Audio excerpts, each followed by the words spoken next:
안녕하세요. 유형영문법 제4-16강 보통 명사의 종류 중에서 보통 명사에 대해서 설명을 드리겠습니다. 이 16강도 중요한 몇 가지가 있으니 잘 공부해 보시기 바랍니다. 명사는 형태상으로, 이건 형태상이란 말은 셀 수 있느냐 없느냐 이런 형태가 있지. 형태가 다르죠.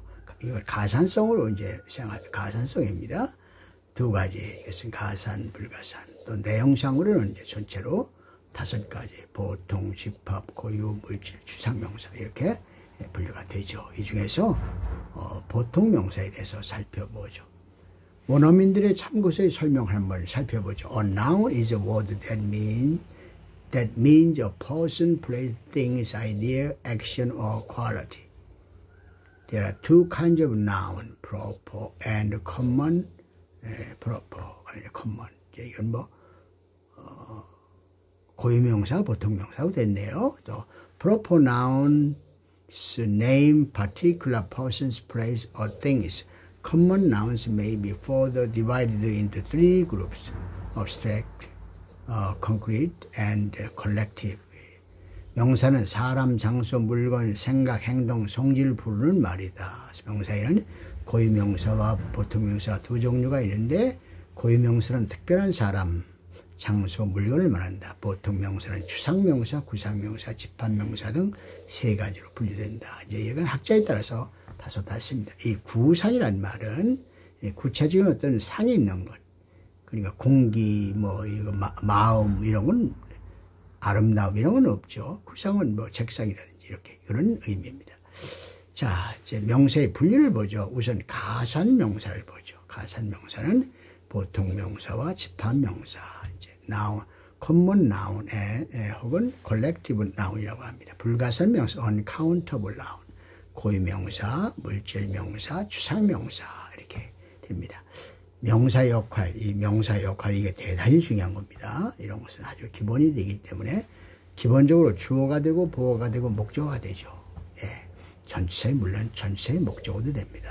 이것은 이것은 상당히 중요한 것이, 이것을 항상 명심해 두세요. 보통 명사는 같은 종류의 사물이나 사람에게 두루 쓰이는, 셀 수 있는 명사를 말합니다. 이것은 egg, book, table, city, dog, bank죠. There is an egg on the table 이런 거죠. An egg. There are 3 eggs on the table. 단수명사 앞에는 on, 더의 관사를 붙이거나, 이것이 매우 중요한, 이것을 꼭 이해하기 바랍니다. To, that, his, many 등 관사를 대체할 수 있는 말, 수사, 소유격, 지시형사, 형용사 등을 붙여야 한다. 이것이 매우 중요합니다. 복수명사일 때에는 복수형에 s나 es를 붙인다. 이것은 별도 162강에서 상세하게 더 다시 강의를 했습니다만은, 자, 어쨌든 이것이 매우 중요합니다. 예를 들어 말하면 I like apple 이란 문장은 성립이 되는 문장, 비문입니다. apple. 다음과 같이 써야 돼요. I like an apple 한다든지, I like apples 한다든지, I like the apple 한다든지, I like my apple 한다든지, 이렇게 해야 되지. 애플은 범주화된 개념이기 때문이다. 이게 무슨 말인 거 아니에요? 어떻게 생긴 것, 어떻게 생긴 그 범주에 된 것을 애플이라고 하자라고 사람들이 약속을 한 거거든요. 애플이란 말은. 그래서 애플이란 것은 현실 세계에 있는 것이 아니고 우리 생각 속에 있는 개념입니다. 생각입니다.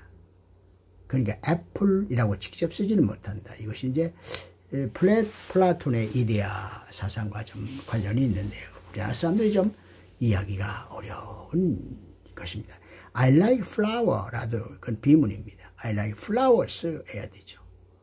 그것은 그 flower라든지 애플이라든지 이런 것은 하나의 범주화된 아이디어에 불과하기 때문에 현실 세계에 있지 않은 생각 속에 있는 범주화된 개념, 생각이기 때문에 그렇습니다.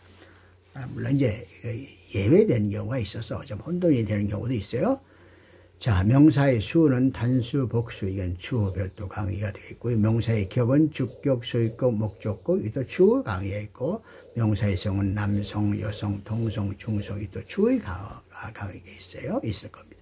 이 대표 단수, 대표 복수, 이것이 또 매우 중요한데, A dog is a useful animal. 개는 유용한 동물이다. 이것은 개 전체를 말한다. 대표 단수다. The dog is a useful animal. 이것도 마찬가지야. 개 전체를 말한다. Dog is a useful animal. 개는 유용한 동물이다. 이게 복수, 대표 복수죠. 개 전체를 말한다. 위 세 문장 모두 개 전체를 말한다. Man is a social animal. 인간은 사회적 동물이다. 사람, 여기서 man은 그 인간 전체를 말하는 거죠. Man is stronger than woman. 남자는 여자보다 이럴 경우는 또 위 문장에서는 관사를 붙이지 않습니다. 좀 헷갈리죠? 어쨌든 그렇게 이해를 하세요. 또 보통 명사의 추상 명사와 이것은 더 플러스 단수 보통 명사가 추상적 의미를 나타내는 경우가 있어. 이것도 중요하죠. The pen is mightier than the sword. 문은 무보다 강하다. 이게 펜이 아니고 검이 아니고 이제 무를 말하죠. She felt mad when she looked at the child. 그녀는 그 아이를 보고 모생애를 느꼈다. The mother는 모성애입니다. 엄마가 아니고. The heart sees further than the head.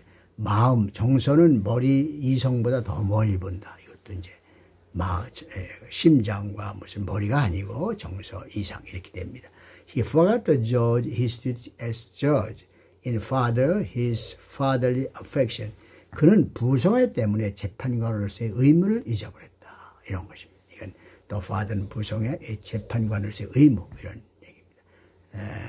더 플러스 보통 명사는 추상 명사다. 이런 것을 상당히 중요하니 이해해 주시오. 자, 다음 문장 속에서 명사를 구분해 보자. 한번 예를 들어보죠. Many century하고 수세기 전이죠. The Greek philosopher Socrates, 그리스의 철학자 소크라테스는 used to walk through the street, teaching his students. 그의 학생들을 가리키면서 거리를 걷곤 했다. 이런 얘기죠. He would say to them, 그들은 말하곤 했는데, you must understand yourself, you must understand yourself. 내 자신을 알라, 자신을 알라.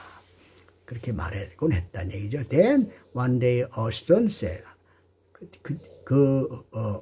그때 어느 날 한 학생이 말했다. So you always say you must understand you. 선생님은 항상 우리들에게 너 자신을 알라고 말씀하십니다. But do you understand yourself? 그러나 당신은 당신 자신을 아십니까? 이렇게 그런 매여 재밌죠? 자, 많은 세기 전에 그리스 철학자 소크라테스가 제자들을 가르치면서 그 거리를 따라 걷곤 했다. 너는 내 자신을 알아야 한다. 너는 내 자신을 알아야 한다. 라고 그는 그의 제자들에게 말하곤 했었다. 그 다음 어떤 날 한 제자가 선생님은 우리가 우리 자신을 알아야 한다고 항상 말씀하십니다. 그러나 선생님은 선생님 자신을 아십니까? 자, 재밌죠? 한번 그 명사를 한번 분류해 보세요. 자, 그렇게 크게 어렵지는 않습니다. 여기에서 보통 명사가 무엇인지, 5가지 명사 중에서 보통 명사가 무엇인지, 그리고 보통 명사의 추상 명사와 또 뭐가 있었나요?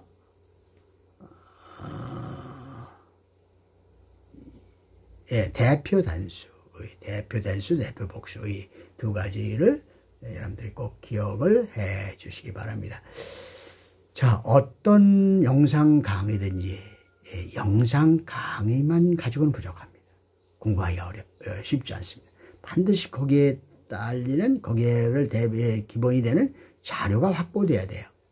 뭐 EBS 강의도 마찬가지입니다만, 그래서 본인은 EBS 강의를 한 10번 이상 서너 가지, 3가지, 4가지를 한 10번 이상 반복했는데, 반드시 그걸 공부하기 전에 그 자료를 다운받아 가지고 인쇄해 가지고 종이로 묶어서, 그것도 묶어야 됩니다. 낱장으로 하면 공부가 안 돼. 책으로 묶어서 그리고 공부해야 된다. 근데 유해영영법은 한 강의마다 자료가 제시되고 있죠. 다음이나 네이버에 유해영 박사 혹은 유해영 영문법을 검색하면 본인의 블로그에 접속이 되는데 거기에서 그 자료를 종이로 출력해서 그리고 나서 저 영상 강의로 공부를 하는 것이 좋습니다. 그래야 공부가 잘 된다 이런 말입니다. 이상입니다.